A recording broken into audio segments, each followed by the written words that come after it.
Palihog ko isa ang inyong mga kamot. Padadong exempted ka.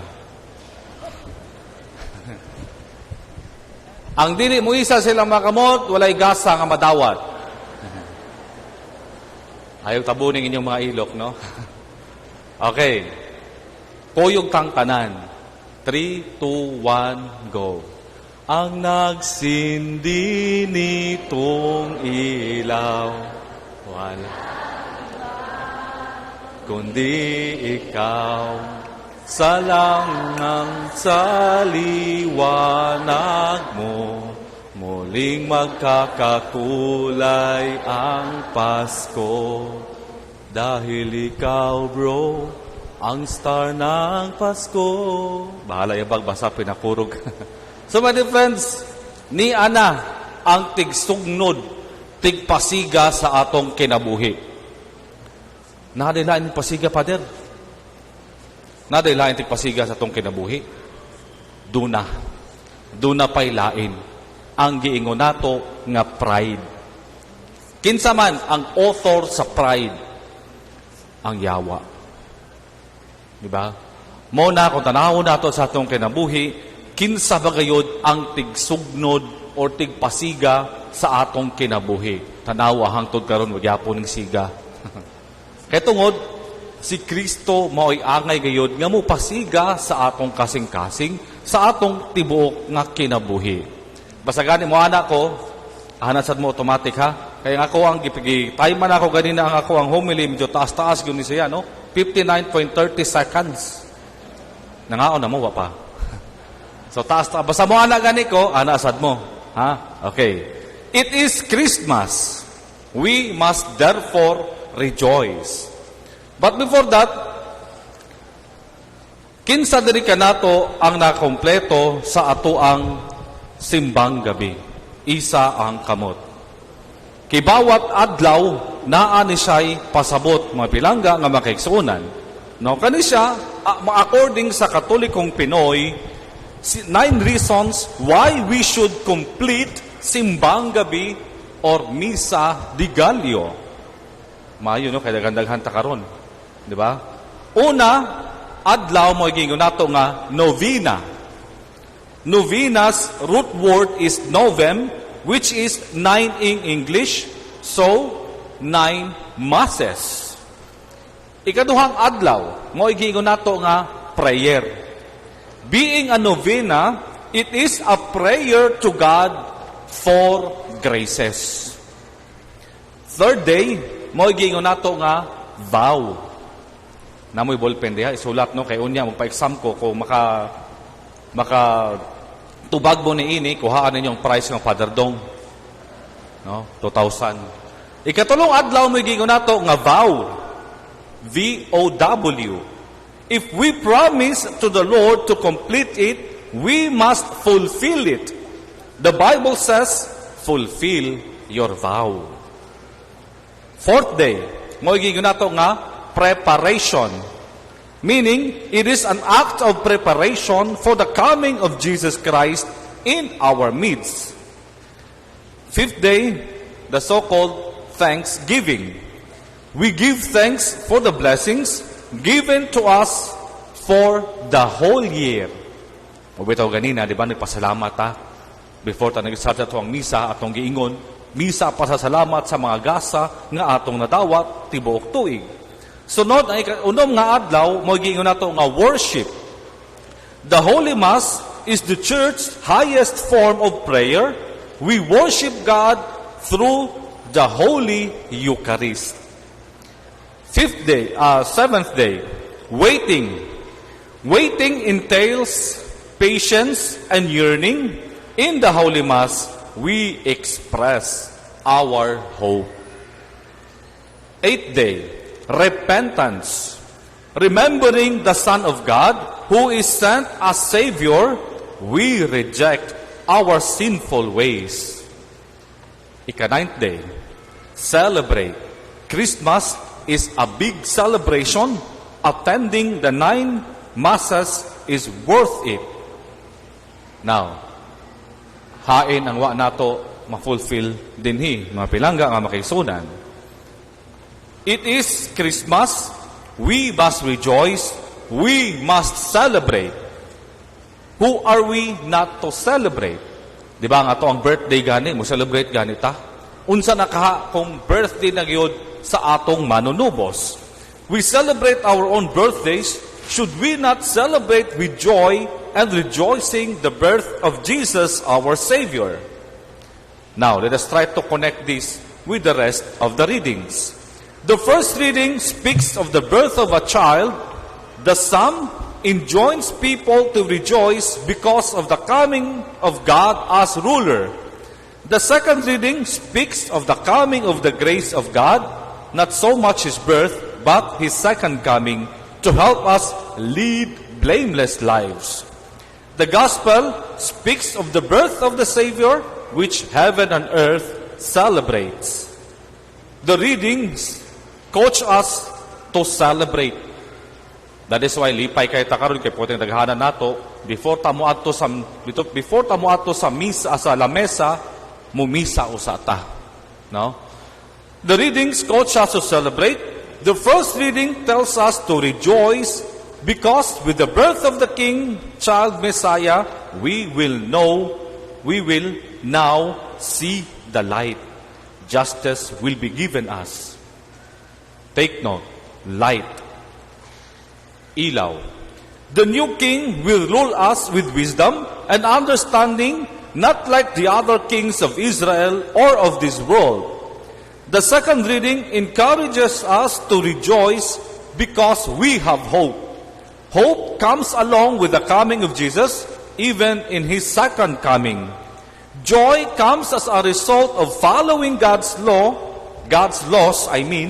Obedience to God leads us to joy.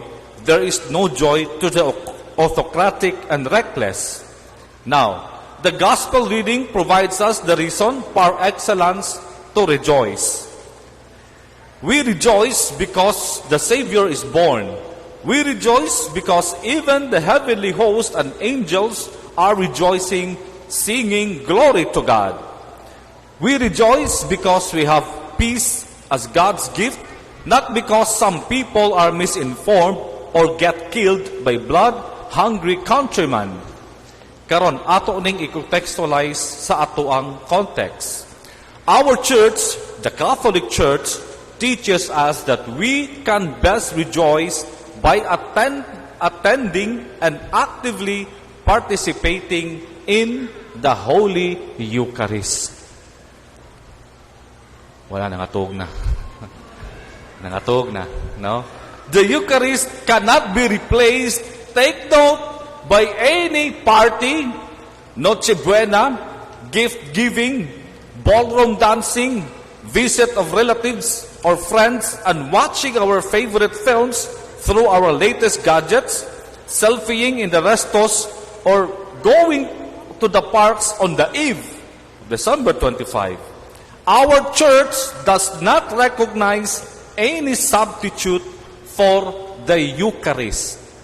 Very good. Kayo, at mga taga-Lare, o mga taga-San Roque, kay porteng daghana nato, ning gabay ang atuang dako kayo, no? Nga ground sa simbahan. Catholics should not be misguided by, first, consumerism, second, commercialism. Today, they should make it a point to attend the Mass.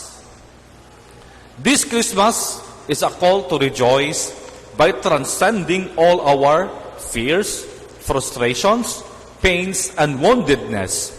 We respond in faith, believing that we can live on a higher level of existence, not dwelling so much on our miseries and poverty, but on our hope that one day killings, injustices, wars, human trafficking, and addictions will be stopped. We live by the promises and spirit of Christmas, namely salvation, liberation, truth, peace, justice, and joy. Ang nagsindi nitong ilaw, walang iba. Salamat sa liwanag mo, muling magkakakulay ang Pasko. Mauni ang giingon nato nga we live by the promises of the Spirit of Christmas, namely, salvation, liberation, truth, peace, justice, and joy. Now, in the spirit of synodality, for a synodal church, synodality enhances our capacity to rejoice without actual communal celebrations and rejoicing. There is no synodality. In synodality, we make Christ born again in our communities and co-journeyers in faith. We celebrate Christmas by participating in the Eucharist. Jesus is born again in us in His Word and in the Eucharist. There is joy in the Eucharist. We can feel it when we prepare for the Mass and receive Jesus in His Word and Eucharist. The Eucharist is the Bethlehem alive. Now, unsa man ang giingon nato nga reasons why God took flesh. Nganong siya ni anhi kauban kanato. Unang rason mo giingon nato nga to save us from our sins. 1 John verses 4 to 10. In this is love, not that we loved God, but that He loved us and sent His Son to be the expiation for our sins. So first, to save us from our sins. Second, to show us what love is. Pagkanindot. To show us what love is. In this, the love of God was made manifest among us. God sent His only Son into the world so that we might live through Him. Mubitaw kung matikod mo sa word nga gospel, actually naa diha ang ultimate love nga gihatag ni Kristo sa atoa. Spell the word gospel. G-O-S-P-E-O-L. Kabalo mo sa meaning, anak? Wapo ko kabalo. Joke lang. God gave His only Son that we might not perish but have EL, eternal life. Mauni ang extreme nga gugma nga gihatag ni Kristo. Ikatulo nga reason, to model holiness. Jesus said to him, I am the way and the truth and the life. No one comes to the Father but by me, etc. Last reason, to make us partakers of the divine nature, meaning by which He has granted to us His precious and very great promises, that through this you may escape from the corruption that is in the world because of passion and become partakers of the divine nature. So again, 4 reasons. First, to save us from our sins, to show us what love is, to model holiness, and lastly, to make us partakers of the divine nature. So once again, from my community, from my family to yours, Merry Christmas. God bless you all.